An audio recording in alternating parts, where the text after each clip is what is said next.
असतं, राजकारणी बोलतात आणि लोक ऐकतात. पण सध्या काळ बदलताना दिसत आहे. आज तरुण विचारतात, पुरावा काय आहे, याची दुसरी बाजू कोणती आहे, आमच्या प्रश्नांची उत्तरं कुठे आहेत. आणि म्हणूनच कदाचित आज देशाच्या राजकारणात सर्वात जास्त चर्चा कोणत्या पक्षाची यापेक्षा एका तरुण पिढीची चर्चा सर्वात जास्त आहे, आणि ती म्हणजे जिंजी. परंतु प्रश्न असा आहे की ही जिंजी खरंच देशाचं राजकारण बदलतंय का, की हा फक्त सोशल मीडियावर दिसणारा ट्रेंड आहे. रील्सपासून ते आंदोलनापर्यंत, मीम्सपासून ते संविधानापर्यंत ही पिढी नेमकं काय बदलत आहे. आणि सर्वात महत्त्वाचा मुद्दा, ही पिढी भावनिक मुद्द्यांमध्ये अडकवली जात आहे का, की ही आता स्वतःच्या हक्कांसाठी लढायला शिकत आहे. चला, या सर्वच प्रश्नांची उत्तरं शोधण्याचा प्रयत्न करूया. व्हिडिओ शेवटपर्यंत पहा. ही पिढी साधारणतः 1997 ते 2012 दरम्यान जन्मलेली पिढी आहे. ही पिढी मोबाईल, इंटरनेट, सोशल मीडियासोबत वाढली आणि म्हणून टी व्हीवर जे दिसतं तेच खरं यावरती विश्वास ठेवत नाही.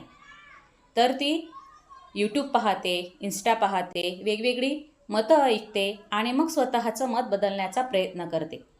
आज अनेक तरुण संविधान, मूलभूत अधिकार, सरकारचे निर्णय, न्यायालयाचे निकाल समजून घेण्याचा प्रयत्न करत आहेत. आणि सोशल मीडियावर देखील असे अनेक क्रिएटर्स आहेत जे हे विषय अगदी सोप्या भाषेत समजावून सांगतात. पूर्वी एखाद्या विषयावर असं लांबलचक भाषण व्हायचं, परंतु आता एखादा मीम्स, 30 सेकंदाची रील किंवा एखादा सटायर आणि लाखो लोकांपर्यंत संदेश पोहोचतो.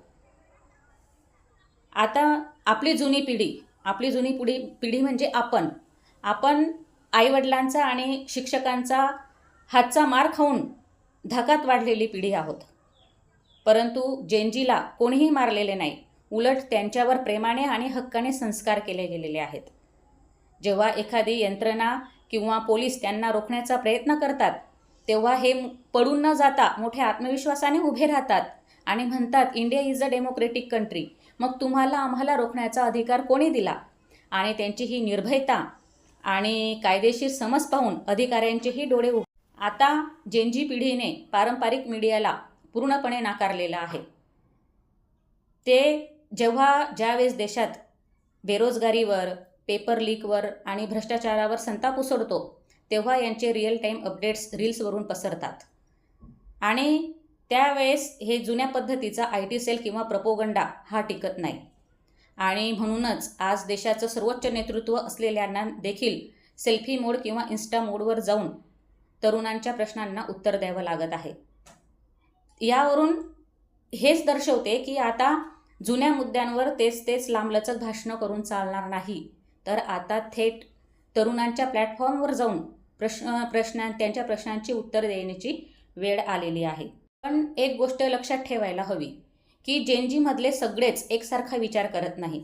तर काही जेनजी एका पक्षाकडून, तर काही जेनजी दुसऱ्या पक्षाकडून, तर खूप सारे तरुण जे आहेत ते फक्त प्रश्न विचारतात.